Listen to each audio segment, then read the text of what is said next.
Peter Cassella belongs to the older, rougher Philadelphia mob generation. The kind of figure who was already carrying a federal narcotics record long before the city's internal war of the early 1980s made his name notorious. The public record shows him turning up in major narcotics prosecutions in the late 1950s, when federal agents and prosecutors treated him as a serious heroin and opium trafficker tied to wider East Coast distribution channels. He was convicted in the big federal narcotics cases tied to that period, and Pennsylvania organized crime reporting later identified him as one of several Philadelphia Mafia members with narcotics convictions. In other words, Cassella did not enter the story as a clean, old-line traditionalist who drifted into power late. He came into it with a drug record already attached to his name, and that shadow stayed with him the rest of the way. By the time the Philadelphia family moved from the Angelo Bruno era into the chaos that followed Bruno's murder in March of 1980, Cassella was still close enough to the top to become part of the new administration. After Bruno was killed and Philip Testa became boss, Testa named Peter Cassella his underboss while Nicodemo Scarfo became consigliere. That choice shocked Scarfo's side of the family, and later accounts from Philip Leonetti described Cassella as an old-time figure who had just gotten out of jail on a drug case and was now sitting in the number 2 position. In a family already tense over loyalty, rank, and New York influence, that appointment put Cassella right at the center of the struggle over who would inherit Philadelphia next. What followed turned him from an underboss into one of the key names in the family's bloodiest power shift. On March 15, 1981, Philip Testa was killed by a nail bomb at his South Philadelphia home.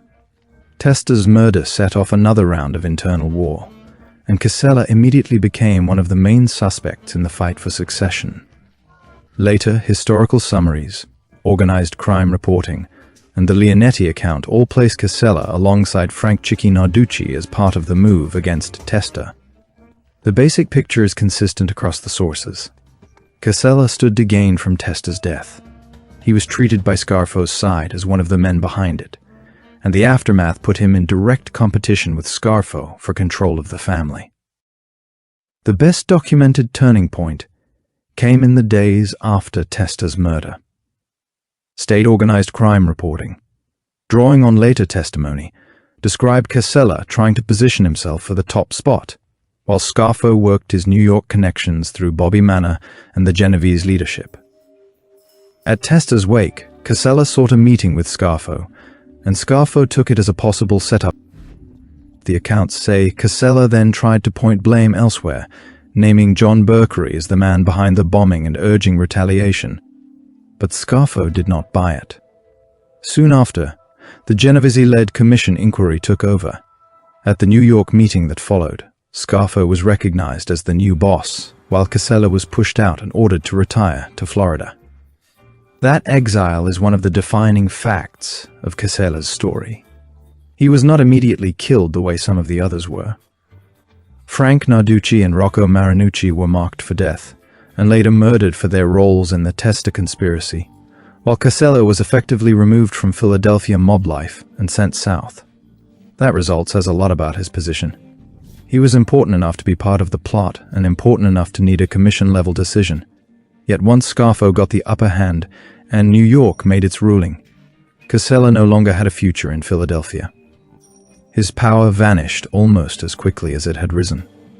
There is also a deeper irony in his place in the family's history.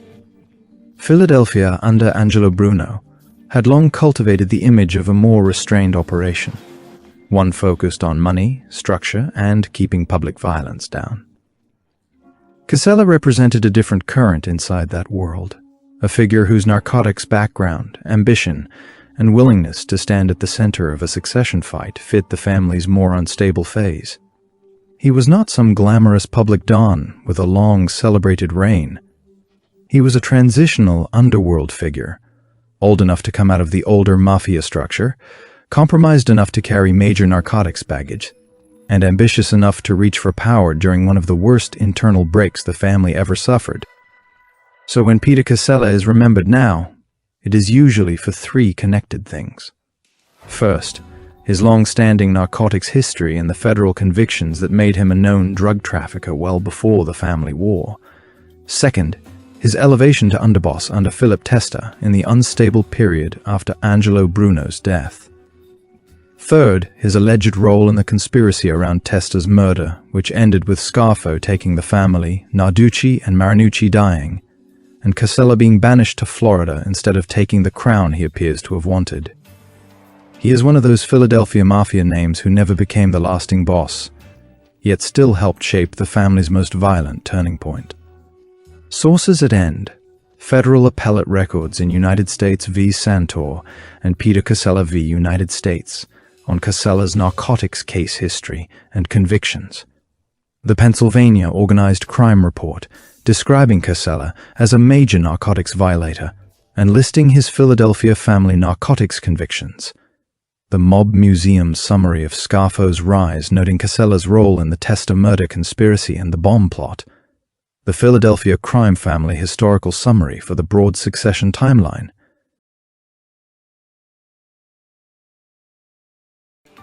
You're watching the Everything Network. Benjamin the Claw Castellazzo was one of the old-school Colombo crime family figures who stayed active long enough to span different eras of that organization, from the Brooklyn crew structure of the late 20th century into the federal racketeering cases of the 21st. Public reporting and federal prosecutors identified him as a long-time Colombo member who rose from the Gravesend Brooklyn crew into the family's upper ranks. By the time his name began appearing regularly in major indictments, he was no longer being described as just another soldier or local operator. He was being identified as part of the administration, and eventually as the underboss of the Colombo family. What makes Castellazzo notable is that his story is not centered on one famous public murder or one dramatic mob war in the way some other names are. His importance comes from position, longevity, and the fact that he remained a documented Colombo power well into old age. Older public summaries tie him to illegal gambling operations in Gravesend, Brooklyn, and to the East 3rd Street clique, a crew structure associated with that part of the family. Over time, he was described as the former captain of the Gravesend Brooklyn crew, and later as acting underboss, and then underboss, showing a steady climb inside the organization rather than a brief flash of notoriety. His name came into sharper federal focus in January of 2011, when a major organized crime crackdown charged Colombo figures in a large racketeering case. That case tied Castellazzo to racketeering conspiracy and extortion-related conduct, and he later pleaded guilty to reduced charges. Federal records from the case stated that his plea included racketeering conspiracy with predicate acts involving two separate extortion conspiracies. In January of 2013, he was sentenced to 63 months in prison, which confirmed that even after years in organized crime, he had reached a point where prosecutors were treating him as a significant Colombo administration figure rather than a background name. After serving that sentence, he returned to the public record again in the next major Colombo prosecution. In September of 2021, federal prosecutors in Brooklyn unsealed another indictment that described the entire Colombo leadership structure being hit at once. In that case, Andrew Russo was identified as boss, Ralph Di Matteo as consigliere, and Benjamin Benji Castellazzo as underboss. Prosecutors said the defendants were involved in a long-running effort to infiltrate and control a Queens-based labor union and its related health fund, while also carrying out extortion, money laundering conspiracy, and other criminal conduct. That case showed that Castellazzo, now an elderly man, was still being placed by the government inside the top layer of the family hierarchy. The labor union case became the clearest late-life chapter of his story. He eventually pleaded guilty to money laundering conspiracy, while other Colombo figures pleaded guilty to racketeering and related offenses. By then, the image of Castellazzo in the public record was not that of a swaggering street enforcer from a younger generation, but of an aging underworld administrator whose authority still mattered enough to be named alongside the boss and consigliere. In January of 2024, At 86 years old, he was sentenced to 15 months in prison. Reporting around the sentencing stressed his age and poor health, which helped frame the final public chapter of his criminal career as the fall of an elderly mob official from an older mafia world that had long outlived its peak. There are only fragments of personal detail in the open record, and that itself says something about the type of figure he was. Unlike mobsters who became famous through flamboyance, autobiography, or endless media drama, Castellazzo appears in the record mainly through indictments, court proceedings, organized crime reporting, and family structure summaries. He has also been referred to as Benji, and later reporting placed him living in Manahawkin, New Jersey, while still being identified as a Colombo underboss. That combination of old Brooklyn roots, later New Jersey residence, and continued rank inside the family fits the pattern of a veteran mafia figure who aged out of the street image, but not fully out of the organization's chain of command. In the end, Benjamin the Claw Castellazzo stands as a factual example of how the Colombo family survived into the modern era through men who were not always the loudest public faces, but who held real structural power inside the family. His name links the old Brooklyn gambling and extortion world to the later labor racketeering prosecutions that showed La Cosa Nostra still trying to influence unions, benefits, and business channels deep into the 21st century. He was not remembered publicly for a cinematic rise and fall. He is remembered because federal authorities repeatedly placed him near the top of the Colombo hierarchy, and because even in his 80s, he was still turning up in major organized crime cases as an underboss of one of New York's 5 families.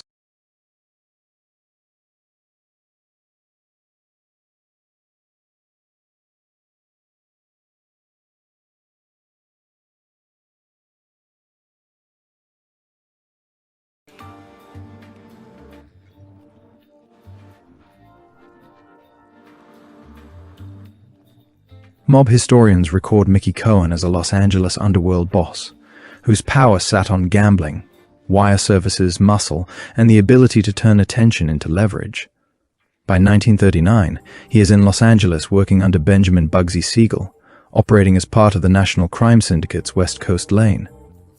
In that role, he is tied to the early build-out of the Flamingo in Las Vegas and to the bookmaking side that kept the casino economy moving day to day. He is also tied to racewire operations, the information backbone that made large-scale sports and horse betting run on schedule. This is the base layer of his career: gambling infrastructure, enforcement, and a fast climb inside Siegel's orbit. In Los Angeles, the file trail shows a steady cycle of arrests and releases that follows gambling work. In November of 1939, authorities arrest him at a bookmaking place, and he is also charged with robbery, then released on November 15, 1939. In May of 1940, he is arrested for assault with a deadly weapon and vagrancy. Then the charges are dismissed on June 24, 1940. In February of 1941, he is arrested again for bookmaking, and on July 11, 1941, he is convicted, receiving 6 months and a fine. Later entries keep stacking: wire service violence, gambling arrests, vagrancy arrests, dismissals, bail forfeits, and repeated returns to the same lanes. This is the pattern investigators describe around him: constant contact with law enforcement, limited lasting consequences in the early years, and continued control over betting operations. The mid-40s portion of the record shows how violence and gambling pressure blurred together around West Coast bookmakers. In May of 1945, authorities arrest Cohen after he shoots and kills a rival bookie named Maxie Sharman inside a bookmaking location connected to him, and he admits the shooting while claiming self-defense. The Los Angeles County District Attorney's Office refuses a complaint. He is released, and his gun is returned, a detail that shows how these cases could end without trial. In June of 1947, he is questioned and released in the killing of Bugsy Siegel, and the record then describes him taking over part of Siegel's interests afterward. That transition places Cohen in the post-Siegel power shuffle and locks him into the West Coast boss narrative for the years that follow. The same files continue to list him as a focal point of repeated investigations, with assaults and intimidation showing up as recurring allegations tied to his business methods. After Siegel's death, mob historians describe Cohen as moving from operator to headline boss, with rivals and law enforcement tightening around him at the same time. State and federal attention aimed at Jack Dragner's network overlaps with Cohen's rise, and the record describes him as using violent methods that kept him in the center of enforcement scrutiny.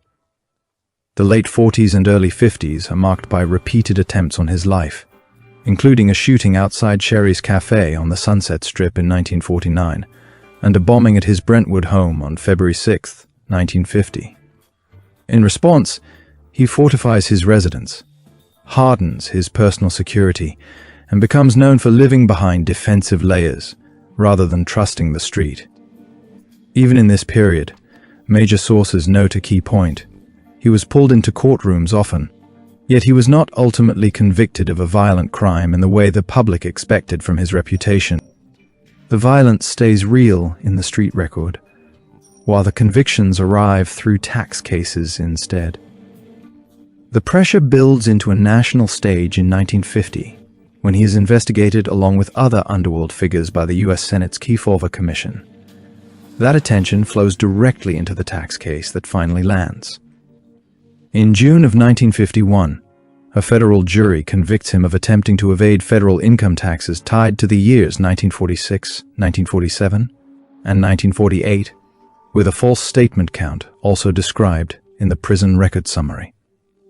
The same institutional summary states the proven total involved was about $156,000, and it notes additional unpaid tax figures were discussed in the background, but not used as the basis of criminal charges. He receives a 4-year sentence and goes into federal custody, and he is released in October of 1955. This is the first major federal win on him, and it sets the template for how authorities keep pursuing him afterward. Once free in the mid-50s, Cohen becomes a public figure in a way most mob bosses avoided, and investigators treated that visibility as both risk and opportunity. He runs a string of front-facing businesses while continuing to be linked to gambling and enforcement pressure, and his name stays in the papers. He is also tied in the record to celebrity-adjacent scandals through his circle, including his brief hiring of Johnny Stompanato as a bodyguard and the later Stompanato killing in 1958. By 1959, he is again on a Senate stage, subpoenaed to testify before Senator John L. McClellan's committee investigating labor racketeering and corruption, with Robert F. Kennedy serving as chief counsel. The testimony is televised, and it becomes part of the national mythology around him, a mobster speaking in public, treating the hearing like a battleground, and adding another layer to his celebrity gangster profile. This period matters in the criminal career view, since it shows how his influence was discussed in public hearings, even when local convictions stayed limited. The second major collapse arrives with the next tax conviction and the Alcatraz chapter. On July 1, 1961, he is sentenced in Los Angeles to 15 years for attempting to evade and defeat income tax, and he is committed directly to Alcatraz on July 28, 1961. The prison record then shows a rare sequence. He is released on appeal bond on October 17, 1961, then returned to custody on May 8, 1962, and returned to Alcatraz on May 14, 1962. Another summary notes he was the only prisoner ever bailed out of Alcatraz, with the bond signed by Chief Justice Earl Warren. The dates show the practical rhythm of his second tax fall: conviction, the rock, an appeal window, then the system closing again. The headline boss ends up in the hardest federal facility in the country, not for a murder case, not for a gun case, but for taxes. Alcatraz records also describe how he carried himself inside, and the detail is unusually specific. He is described as a cooperative inmate with a clear conduct record, working in the clothing room, keeping an exceptionally neat cell, and spending time in yard periods and card games. He receives regular visits from his brother and his girlfriend, alternated on a schedule, and he is described as a prolific writer who was warned about correspondence violations. The record lists his parole eligibility as January 18, 1967, and a mandatory release date of February 14, 1972, which places his long-term custody horizon in plain dates rather than legend. After the appeals fail, he is moved onward to other federal facilities, including Atlanta, and the conflict follows him there as well. On August 14, 1963, an inmate attacks him with a lead pipe at the Atlanta Federal Penitentiary, another reminder that his name carried consequences even behind the fence. By 1972, he is released from the Atlanta Federal Penitentiary, and later accounts describe him speaking publicly against prison abuse after his release. His final years are described as a public tour cycle, television appearances, and a health decline that ends up tied to stomach cancer. He dies on July 29, 1976, and is buried at Hillside Memorial Park Cemetery in Culver City, California. In the criminal career frame, the arc is consistent: gambling and wire service power, survival through violent pressure and repeated attempts on his life, and decisive takedowns through federal tax prosecutions rather than street crime convictions. Los Angeles gets its most famous mob boss in the headlines. Then the federal system gets him in the ledges. The legacy stays fixed in that contrast, the loud reputation built on violence, and the hard prison time delivered through paper.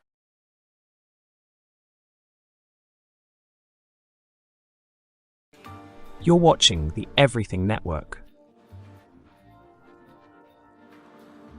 Mob historians record Mickey Featherstone as one of the Westie's core operators in Hell's Kitchen, a man treated in the record as James Coonan's right-hand figure by the mid-70s. His name sits on the enforcement side of the gang's story: intimidation, rackets, and killings tied to the West Side crews that worked construction shakedowns, loan sharking, and street violence through the late 70s and into the 80s. By the time the Westies become a federal-level target, he is already viewed as a central insider with knowledge of the group's murders, its union pressure, and its alliances. He is also the person the system later uses to crack the crew, through taped admissions, courtroom testimony, and RICO-era prosecutions. This account starts with the work, the crimes, the cases, and the collapse of the Westies structure. By 1976, the file describes Featherstone as Coonan's right-hand man, with police suspecting him in contract-style killings tied to the Westies' rise. In August of 1977, Hell's Kitchen boss Mickey Spillane is shot 5 times outside his apartment building in Woodside, Queens, and Featherstone is arrested, and later acquitted in connection with that killing. In the same era, he and Coonan face a barman killing case, and are acquitted in December of 1979 after a witness suicide and another refusal to testify, a pattern that shows how fear and silence shaped outcomes around this crew. The record presents these acquittals as part of the Westies' staying power during the years when the neighborhood was still contested street by street. By this point, his reputation is built on being present at the most violent edges of the gang's expansion. The Westies' business is not presented as one single racket. It is a stack of lanes that run side by side: gambling, loan sharking, union shakedowns, and enforcement work for bigger crews. The record also places the Westies in a working alliance with the Gambino crime family during the late 70s and early 80s, with names like Roy DeMeo appearing as part of that link in multiple summaries. In this setup, the Westies are treated as a smaller crew that could still be valuable to a larger family as muscle and as a West Side pressure unit. The effect is that violence in Hell's Kitchen becomes connected to wider underworld politics, with decisions and favors traveling across borough lines. Featherstone is consistently placed in the center tier of that arrangement, close enough to know who is being asked for what and who is being paid to do it. Court records outline how the Westies worked certain waterfront and union lanes, and how Featherstone's name appears inside those mechanics. In the Vincent Leone sequence, the record says Edna Coonan approaches Featherstone with an offer of control of the piers if he takes an assignment, and he initially refuses. The same record then places him speaking about the request with Kevin Kelly and James Mac Elroy, with the job moving forward through that circle. On February 11, 1984, Leone is shot 6 times in the head in a car and the aftermath becomes an extortion lane around ELA local 1909 payments that are described as being shared upward within the Westies leadership circle. This is the gang structure on paper. A murder used to seize control of money, then a steady stream of weekly payments enforced through fear. Featherstone is not written as the triggerman in this segment, yet he is written into the leadership orbit that benefits from the lane once it is seized. The same court narrative includes additional Westies plots, where Featherstone is named as part of planning, rather than only street presence. After a disgruntled union member named John Jackie Lynch threatens people under Westies' protection, the record says Kelly, Featherstone, and William Beatty plot to kill Lynch, with Beatty supplied a gun and silencer. That plan is later dropped when Lynch is convicted and sent to prison on a firearm charge, showing how outside arrests sometimes cut off Westies' plans midstream. Another lane appears in the Carpenters' Union conflict, described as a kneecapping job, where John O'Connor is shot in the back on May 7, 1986, and survives. These events matter in the Featherstone story, since they show the crew's operating rhythm, violence tied to labor influence, planned operations, and a shared circle of men who cycle through the same jobs. Featherstone's own criminal exposure surfaces again in the record through a counterfeiting case that puts him behind bars before the Westies collapse. In February of 1982, he is convicted after using counterfeit currency at a massage parlor, traced through a tattoo remembered by a witness, and sentenced to 6 years. The file places him housed in the Medical Center for Federal Prisoners in Springfield, Missouri, on a psychiatric ward in 1982, a detail later used in court to attack credibility when he becomes a government witness. This conviction sits in the timeline as an example of how Westies figures were vulnerable to smaller cases, even while larger rackets continued. It also shows how law enforcement often got leverage through charges that were not the biggest crimes in a man's life, yet still put him in a cell and put pressure on the whole crew. In Featherstone's case, later prosecutors and defense lawyers would pull his prison history and mental health history into open court once he testified against his former allies. The central hinge is the Michael Holley murder case, where the record is unusually detailed about motive, timing, and the chain of blame. Court narrative says the sequence begins on March 25, 1977, when John Boken shoots Michael Holley in the chest outside a bar, then fires at an off-duty police officer who intervenes, with the officer returning fire and killing Boken while Holley survives. From that date onward, the Westies are described as holding Holley responsible for John Boken's death, with multiple revenge plans started and then aborted over the years. In April of 1985, the record says Cohen directs members to finally kill Holley, and on April 2005, 1985, at midday on a crowded street, Billy Boken approaches Holley in disguise and fires 5 bullets into his back before escaping in a car driven by Kenneth Shannon. The next day, Featherstone is arrested and eventually charged with the murder, linked by eyewitnesses and circumstantial evidence, then convicted in state court in the spring of 1986. The post-conviction phase is where Featherstone turns into the Westies' internal fracture point, and the record preserves key dates and specific admissions. After conviction, he and his wife Marcelle Sissy Featherstone continue insisting he was not the shooter, then agree to cooperate with investigators working the wider Westies case. A major piece of that cooperation lands on May 18, 1986, when Billy Boken confesses to Sissy that he killed Michael Holley, describing disguise and the shooting, with the admission secretly tape-recorded and later used against Boken in court. Later review in the record says prosecutors conclude Featherstone could not have pulled the trigger since he was not at the scene, and they believe Boken disguised himself in a framing attempt. A separate legal summary notes that Featherstone's trial lawyer had knowledge of another client confessing, and that confession was not disclosed due to attorney-client privilege rules. The case turns fully on paper on September 5, 1986, when the trial court dismisses the charges on newly discovered evidence, ending the wrongful murder conviction after roughly a year and a half of imprisonment. Once the conviction is set aside, Featherstone and Sissy's cooperation becomes a direct pipeline into arrests and federal charges against the Westies core. The record describes their information and recordings as contributing to arrests of Cohen and other Westies on murder and related charges, followed by a federal RICO indictment announced by prosecutor Rudolph Giuliani that reaches back across 2 decades of criminal activity. Featherstone then appears as a courtroom witness in the major racketeering trial that begins in September of 1987 and runs into 1988, with accounts describing weeks of testimony in open court. Federal materials show defense counsel attacking him hard on cross-examination, drilling into prior crimes, drug abuse, alcoholism, perjury history, personal grudges, and psychiatric history, including references to earlier diagnoses and hospital time. The government's position in the same materials is that the jury was warned to treat accomplice testimony and mental health history with extra caution, and that the court allowed wide cross-examination before limiting certain expert testimony. By the end of the trial run, convictions land across key figures, and the Westies' working structure is broken into long sentences and prison terms. Featherstone's own outcome is written in the record as the classic cooperator exit. He pleads guilty to a racketeering charge and receives a suspended sentence of 5 years probation due to cooperation.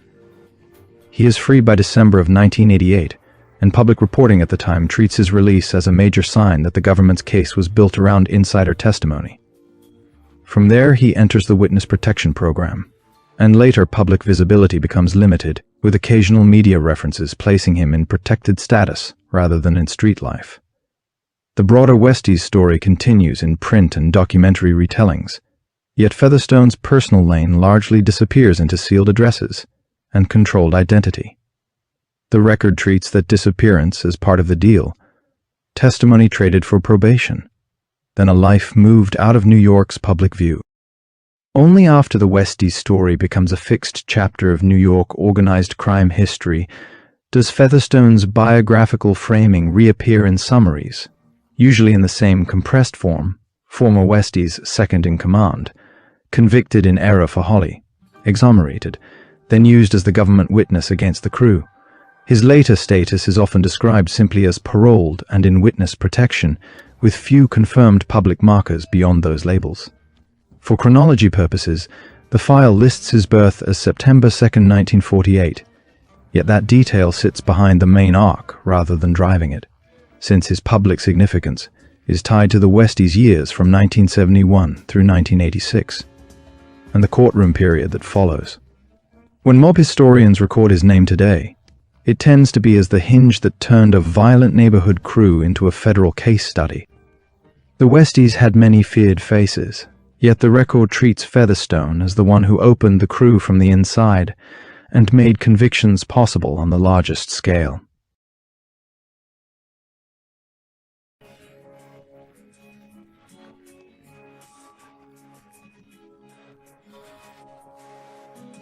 Peter Gotti's years begin with the struggles of John Gotti Jr. to hold the family together. Jr.'s period was messy. It was filled with assaults, revenge talk, bad decisions, arguments over drugs, and younger men acting like the Gotti name could fix every problem they created.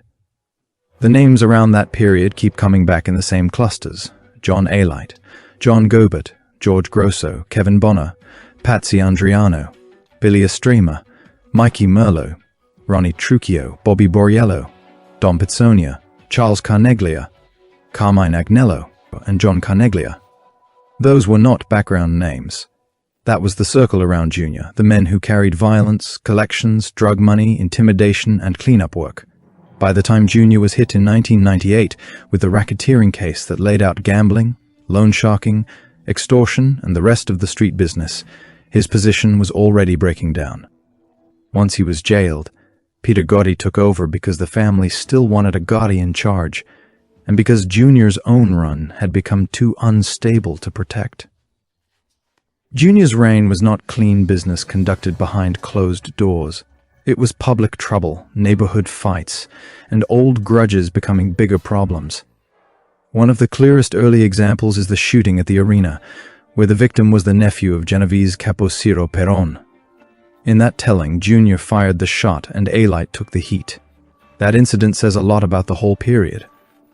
Junior wanted the status of leadership, but other men were often left carrying the damage. The same pattern runs through the Danny Silva stabbing, the pressure around John Sonomo, the arguments over Jamaica Avenue drug money, the George Grosso murder, and the anger after Bobby Borriello was killed.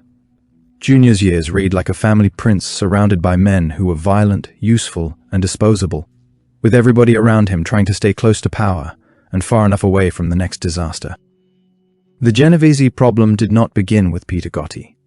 John Gotti inherited that conflict after the Castellano murder and the battles that followed. The book makes clear that the Genovese family was not going to ignore Castellano's killing. The larger fight was already in motion from the top, and the old bad blood stayed in place. Junior then added his own problems on top of that. The arena shooting touched Perone's world. The anger after Bobby Borriello's murder led to demands that Preston Geritano be killed.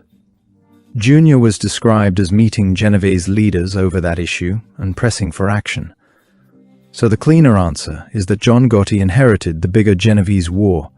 Junior added more friction during his own street period, and Peter took over with that history still sitting in the family. Peter did not step into a fresh war that he started himself. He stepped into an older conflict that had never fully gone away. Gene Gotti belongs in the middle of this story, not at the edge of it.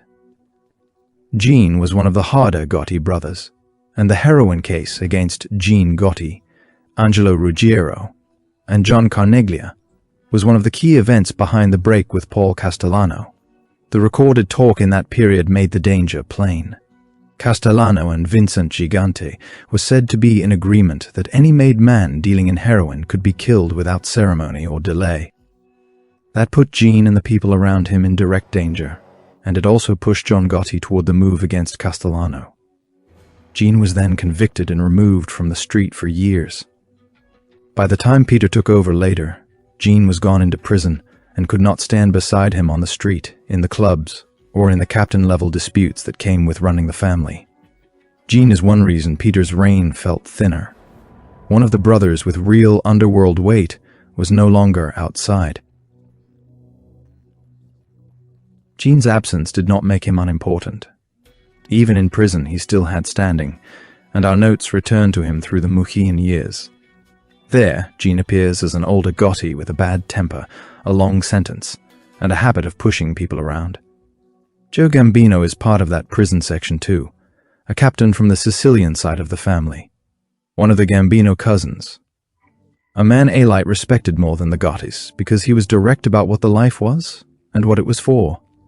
Gene's clashes with Joe Gambino inside prison say something about the family's internal condition. There were still factions, still rank, and still arguments over who could put hands on whom. So when Peter later held the top spot, the family was not just dealing with federal pressure and old outside enemies. It was also carrying older internal tensions, drug history, prison resentments, and family pride that had been building for years. Peter Gotti's actual reign reads differently from Junior's. Junior's period is heavy on shootings, beatings, robberies, drug disputes, and young men using the family name in direct street action. Peter's period is less about public street chaos and more about control, survival, and trying to keep the organization in Gotti hands after Junior had lost the room. Mob historians are blunt on the succession point. Junior's 1998 indictment effectively ended his reign. Peter took over after that because the family needed a new center, and Peter was the older brother who could hold the title while John Gotti was in prison and Junior was damaged. This was not a bright new chapter. It was a handoff inside a weakened family. Peter's years were tied to prison visits, recorded conversations, internal complaints, and men on the outside still trying to operate while the top of the family kept shrinking. That is where Jackie D'Amico, Jackie Knows, comes in. He appears in the Gotti courtroom years as one of the loyal men close enough to perform respect in public, leading a group of associates who stood when John Gotti entered before the judge came in. That image stays important later because it places Jackie in the loyalist line that remained around the family after the big years were over. Peter held the title after Junior fell back, but Peter was not carrying the street the way John Gotti had. Men like Jackie were part of the layer that kept order, kept appearances, and kept old loyalties tied to the name. Around that outside line, our notes keep returning to men like Dom Pizzonia, Charles Carneglia, Ronnie Trucchio, Bobby Borriello, Joe Zingaro, Joe Gambino, Carmine Agnello, and John Alite. Some were soldiers, some were capos, some were associates, and some moved between loyalty and danger depending on the moment. That is the working caste around Peter's period. Not just one boss sitting alone at the top. Peter also inherited Junior's internal trouble. By the time later tapes were played in court, Junior could be heard complaining that Uncle Peter and others had taken over leadership and pushed him down to captain. That tells the story in plain terms. Peter did not take command after a peaceful retirement. He took it after Junior had been exposed, indicted, and weakened, and Junior never accepted the loss cleanly. The family was still carrying Carmine Agnello, Peter Gotti Jr., and other relatives and loyalists around the edges of that split.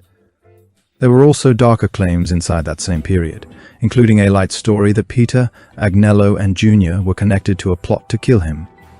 Whether every part of that account is accepted or not, the shape of the era is clear.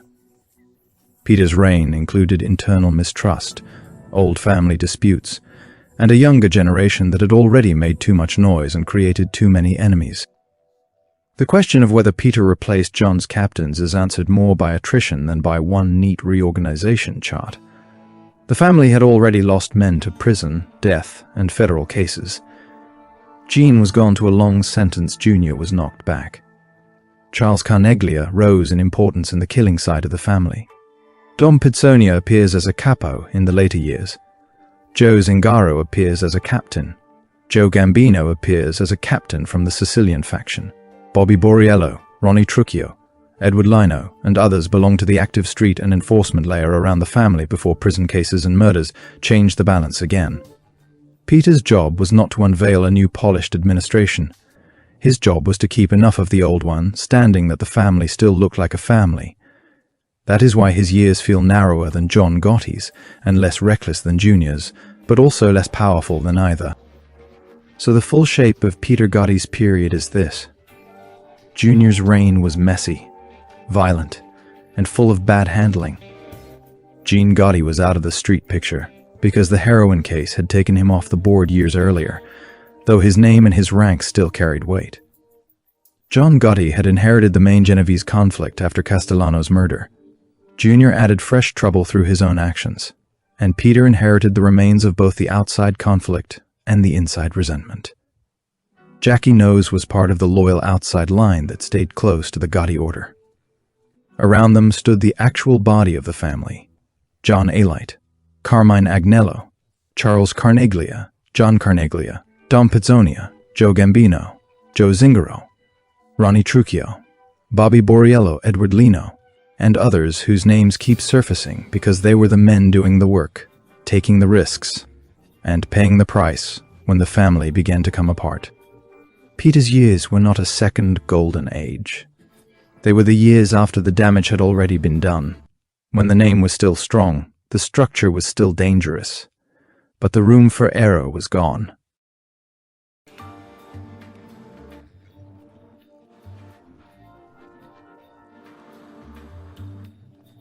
Nicholas Nicky, Black Grancio, was a New York mobster tied to the Colombo crime family, and his name is remembered less for a long public legend than for the way his life ended in the middle of one of the bloodiest internal Mafia wars of the late 20th century.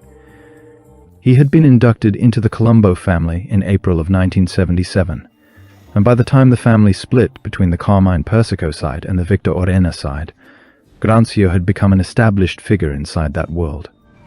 In most accounts, he is described as being aligned with Orena during the war that tore through the family in the early 1990s. That conflict was not a quiet political dispute. It was a real shooting war carried out in streets, cars, homes, and social circles across New York. By January of 1992, the Colombo War had already produced a chain of murders and attempted murders, and Grancio was one of the men caught directly in that campaign. On January 7, 1992, he was sitting in a car on a Brooklyn street when he was attacked and killed. The murder stood out because he was not treated as some random low-level casualty. He was seen as an important arena-side target, which made his death part of the larger effort to weaken the rival faction through direct elimination. The man most closely tied to the killing was Gregory Scarpa Sr., one of the most feared figures in the Colombo family, and one of the most controversial mob informants in American law enforcement history. Scarpa was loyal to the Persico side, and later court records stated plainly that he murdered Grancio. Those same records also tied Larry Mazza and James Del Masto to the attack as participants who assisted in the killing. What happened to Grancio then was not treated later as rumor or street talk alone. It entered the record through prosecutions and sworn proceedings. The case became even more notorious because Scarpa was not simply a mob enforcer. He was also an FBI informant, and that fact cast a shadow over everything connected to the murder. In later litigation brought by Grancio's widow, allegations were raised that federal handling of Scarpa and possible leaks or protection around him helped create the conditions in which the murder happened. Not every accusation in that broader scandal was settled in the same way, and some of it remained disputed, but the central picture stayed intact. Nicholas Grancio was a Colombo factional figure killed during the family war, and his death became one of the clearest examples of how mob violence and informant controversy collided in the Scarpa era. In the end, Grancio's story is a short but important one in Mafia history. He was not one of the endlessly mythologized bosses whose life produced decades of public material. Instead, he stands as a war casualty from a moment when the Colombo family turned inward and began destroying itself in public. His murder showed how serious the Arena-Persico struggle had become, and the later legal aftermath tied that killing to one of the most explosive organized crime scandals of the period. That is why Nicholas "Nicky Black" Grancio still appears in accounts of the Colombo War, not as a legend stretched beyond the facts, but as a factual marker of how violent and compromised that world had become.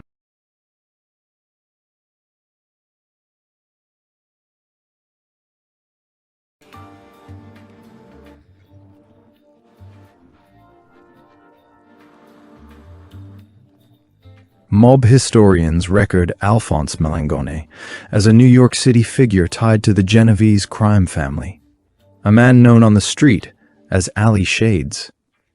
The name sticks in part due to a small detail that turns into a calling card, tinted aviator sunglasses worn even at night. In the record, he is described as a former captain, with influence linked to the Fulton Fish Market and to Brooklyn's private carting world. The same profile also places him around pump and dump stock, scams tied to Wall Street, a reminder that old rackets adapt and move wherever money flows. One thread keeps returning: the garbage economy, the quiet system that touches every building and every neighborhood. A different kind of witness also shows up in this story: the undercover route, the slow infiltration, the long patience. Investigators and mob writers point to Takedown, The Fall of the Last Mafia Empire, an autobiography by NYPD officer Rick Cohen, who went undercover for years inside the commercial garbage industry. Cohen's account frames Malangone as one of the most guarded men he dealt with, yet also one of the easiest to talk to once you were inside his circle. In that same telling, Malangone is often paired with a long-time trusted soldier and driver, Rocky Simato, described as admired for loyalty and trusted by the group around them.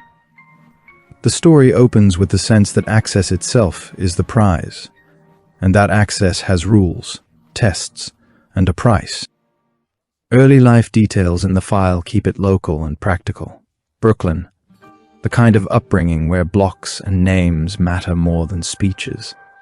The timeline places his induction into the Genovese family in the mid to late 1970s, a period when crews are still built around personal trust and steady earnings. The account names Thomas Contaldo and Gaetano Marino as men he worked under, and it also links him to Vincent Romano and Carmine Romano. Those Romani are described as working alongside Joseph Lanza in efforts to control the Fulton Fish Market in downtown Manhattan. In this version of events, Malangone steps into the fish market world and starts taking payoffs from vendors and trucking companies. The fish market matters here as more than a location. It's a machine, cash-heavy, crowded, and dependent on routine. The profile says, Malangone kept his own fish company running, while the market power grew around him, with his son Alphonse Malangone Jr. and with Frank Malangone involved in the business. The blend of legit storefront life with the pressure of street authority, all in the same space. This is where the record starts to treat him as an earner, someone who brings money up the chain and gets protected space in return. It also sets the tone for how he is remembered, not loud, not theatrical, more like a man who counts what comes in and what goes out. As the profile moves into his rise, mob historians describe him as one of the bigger earners in his family, respected enough to move across lines and talk with people from all 5 families. It ties him closely to Anthony Sparrow, described as a bonanno consigliere and one-time acting boss, a relationship that signals he had reach outside one crew. The record also claims he had a line into the Gambino world through John Gotti, visiting Gotti at the Ravenite Social Club on Mulberry Street, even during periods when those families carried tension. In mob stories, that type of movement usually comes after years of proving you can produce money and keep your mouth shut. By the mid to late 1980s, the account says he controlled a significant piece of Genovese influence at the Fulton Fish Market. Then it places a specific marker on the board, 1989, when the Genovese boss Chin Gigante is said to have promoted him.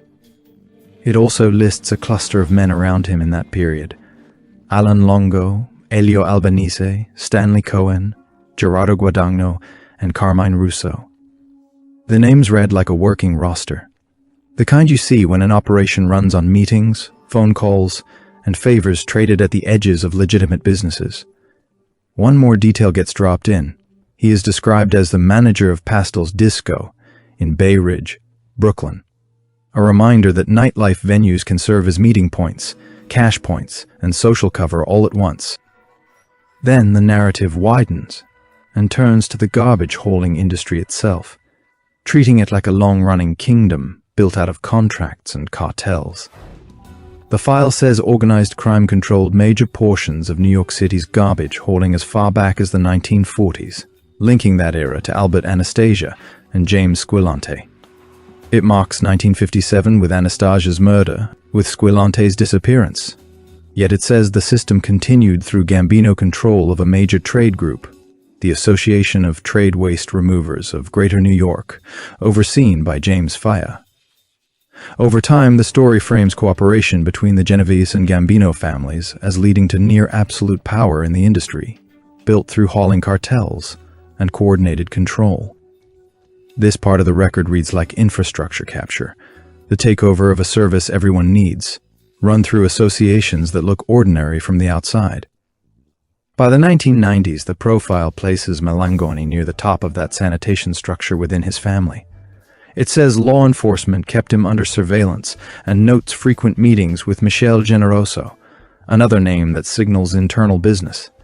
It describes Malangone as an overseer of private sanitation rackets through control of the Kings County Trade Waste Association, based in Bensonhurst, Brooklyn, and through the Greater New York Waste Paper Association.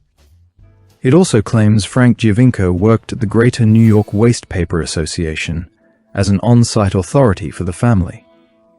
In plain terms, the account is painting a picture of control exercised through paperwork, associations, and gatekeeping, with muscle implied rather than shown. Cowan's undercover angle becomes the hinge that turns rumor and surveillance into indictments. The account says he posed as a family member of a Brooklyn garbage company and worked his way into the cartel's organizing body, the Kings County Trade Waste Association. That detail matters, since it implies the association functioned as a hub, a place where rules were set, territory was negotiated, and money moved up. In this telling, Malangone sits at the center of that world, not as a street-level collector, but as a man whose authority rides on structure and recognition. Mob historians often describe this type as the quiet manager of a racket, the one whose power looks like meetings, approvals, and the final word. The legal explosion arrives with a date and a list of names. Court-facing accounts in the file place June 1995, as the day Malangone was indicted on charges tied to controlling New York City's private waste industry through Frank Giovinco, alongside claims of large money transfers at Ponte Cagnano Salerno. The narrative says the case came out of an undercover operation that targeted the karting cartels, and it names Angelo Ponte, head of a major firm called Fifth Ponte and Sons, as part of the net. It also says the operation ensnared Genovese associates Frank Allocca and Philip Baretti, described there as one of the city's wealthiest garbage executives. The same sweep is described as reaching toward James Fire, labeled a former garbage czar, and his successor Joseph Francolino. From there, the record moves into the courtroom outcome. It says Malangone chose trial, and it marks October 21, 1997 as the conviction date, followed by a sentence of 15 years in prison. The portrait of prison life in this file is oddly specific, describing him as a timid older inmate with minor health issues, living under the weight of his reputation from books and gossip. It says he spent time eating and playing cards, and it claims he connected with the son of Vojislav Stanimirovic, described as a New York crime figure also doing time. It also cites later tell-all style material and names author Burl Barer, tying the prison story to mobsters in prison and stealing Manhattan. Then it leans into the nickname again, saying Shades was an elite knock-gin card player, described as nearly unbeatable in that setting. The timeline closes with release. The profile says Shades was released to parole under intensive supervision in April 2010. There is no grand ending here, no dramatic finish, just a system that grinds forward, indictments, years, then a date on a release notice.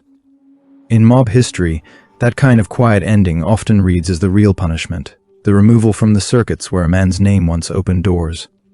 The sunglasses and the nickname survive longer than the rackets do, at least in the way the story gets repeated, and that is the last, stamped milestone this file gives us. The paper trail attached to this profile includes a set of formal reference points that show up in the background of the story.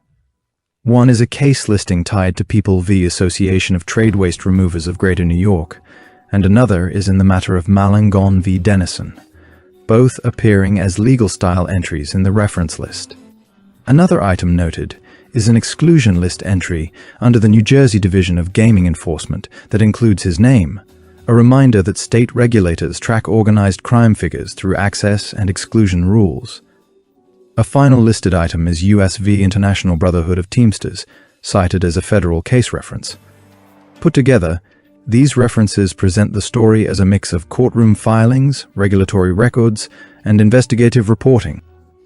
Press reporting listed alongside the case material names specific articles tied to the sanitation crackdown era. The file lists a New York Daily News piece titled Morgie Hauls in 17 on trash charges, credited to Virginia Breen and Corky Simashko, dated June 23, 1995. It also lists multiple New York Times articles by Selwyn Robb, including When the Mafia Got Greedy, a garbage hauler went undercover, dated June 9, 1996. Testimony to start in trash carting trial, dated May 27, 1997.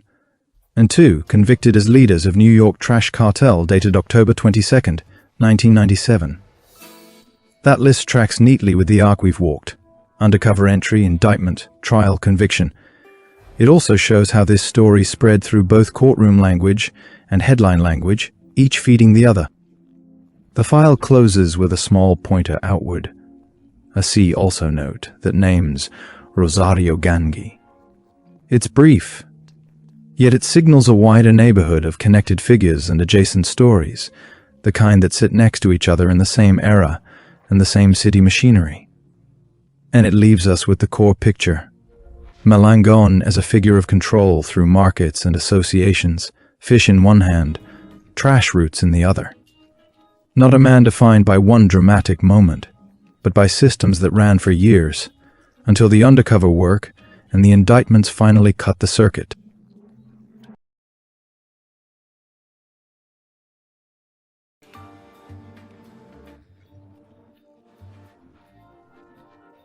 Danny Hogan, often called Dapper Dan Hogan, was one of the central underworld figures in St. Paul, Minnesota, during the years before and during Prohibition.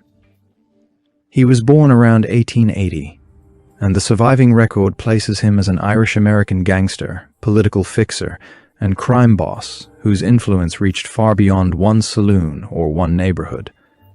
Before he became the best-known mob figure in St. Paul, he had already built a criminal background that included arrests and prison time in several states. By the time he settled permanently in St. Paul around 1909, he had moved into the role that would define his place in crime history, not simply as a gunman, but as an organizer, broker, and protector of larger criminal operations. Hogan rose inside a city system that gave gangsters room to breathe so long as they followed certain rules. St. Paul's corrupt protection arrangement, commonly tied to Police Chief John O'Connor, allowed criminals and fugitives to stay in the city if they checked in, paid for protection, and avoided sensational violence inside city limits. In that structure, Hogan became one of the key underworld middlemen. He helped arrange robberies outside the city, fenced stolen goods, handled gambling interests, and served as a point of contact between St. Paul's political machine, local police protection, and visiting criminals from outside Minnesota. That role made him more than a neighborhood boss. It made him one of the men who helped turn St. Paul into a controlled refuge for major criminals in the early 20th century. His reputation was built less on public bloodshed than on order, access, and reliability. He owned the Green Lantern Saloon on Wabasha Street, which also operated as a gambling spot and later as a speakeasy during Prohibition. Federal authorities viewed him as a major fence and underworld coordinator, and Justice Department material from the time described him as an unusually resourceful criminal who had long avoided successful prosecution. Other gangsters also saw value in him for the same reason. Bank robber Harvey Bailey later described Hogan as a man whose word could be trusted, which helps explain why his place in the underworld was not based only on fear, but also on usefulness, discipline, and connections. That balance ended violently in December of 1928. On December 4th, Hogan got into his Page coupe in the garage of his St. Paul home and turned the ignition. A bomb hidden beneath the floorboards exploded, blowing off his right leg. He was taken to the hospital, slipped into a coma, and died about 9 hours later. The killing shocked St. Paul because it was not an ordinary street shooting. It was one of the earliest major American mob murders carried out with a car bomb against a crime boss, and it announced that even a man as established as Danny Hogan was no longer beyond reach. His funeral showed how far his influence had stretched. He received a lavish send-off, with flowers sent by criminal associates from the Twin Cities, Chicago, and New York, and accounts from later historians say Bugs Moran personally stood guard outside the Hogan family residence after the funeral, apparently out of concern that the family might be targeted next. The murder itself officially remained unsolved for years, but later declassified federal material pointed toward longtime associate Harry Sawyer as the most likely man behind it. The motive described in those later accounts centered on money, especially grievances over unpaid bail support and disputes tied to gambling profits. Whether viewed as a betrayal, a business killing, or both, Hogan's death opened the way for a rougher and more openly violent period in St. Paul organized crime after his fall. In the end, Danny Hogan matters because he represents an older model of Midwestern organized crime, one built on political protection, controlled corruption, and carefully managed criminal business rather than non-stop public chaos. He helped shape the St. Paul underworld at the moment when the city was becoming famous as a haven for criminals from around the country. His murder marked the end of that phase and helped clear the path for the harder, messier crime era that followed in the 1930s. So while he is sometimes overshadowed by the gangsters who came after him, Hogan stands near the center of Minnesota mob history as the man who made St. Paul's underworld system work, and whose violent death signaled that the system was beginning to change.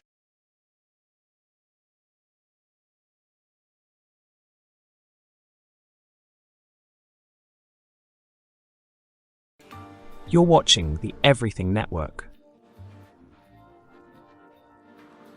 Ralph Francis DeLeo was a Somerville, Massachusetts mobster who rose into the Colombo crime family, and for a time was identified by federal authorities as the family's street boss. By 2012, prosecutors and the FBI were describing him not only as a Colombo leader, but also as the head of the separate DeLeo crew, a criminal enterprise based in Somerville. Federal filings said that crew operated across Massachusetts, Arkansas, Florida, and New York, and that DeLeo used its activities to increase and maintain his standing inside the Colombo family.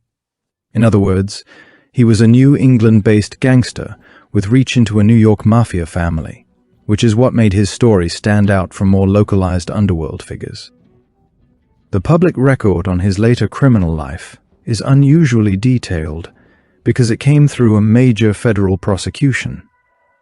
In May of 2012, Ralph DeLeo agreed to plead guilty to racketeering conspiracy and being a felon in possession of firearms and ammunition. Prosecutors said that if the case had gone to trial, they would have proved that he arranged and paid for a 2-kilogram cocaine deal, traveled on Colombo family business, attempted to collect a debt by extortionate means in Canton, Massachusetts, conspired in a planned beating, joined a marijuana importation scheme from Canada, and kept a hidden cache of weapons and gear that included at least 11 firearms, a silencer, police uniforms, wigs, masks, and zip ties. That list gave the clearest federal portrait of DeLeo's operations: drug trafficking, extortion, loan sharking, and violence, or threatened violence, backed by an interstate criminal network.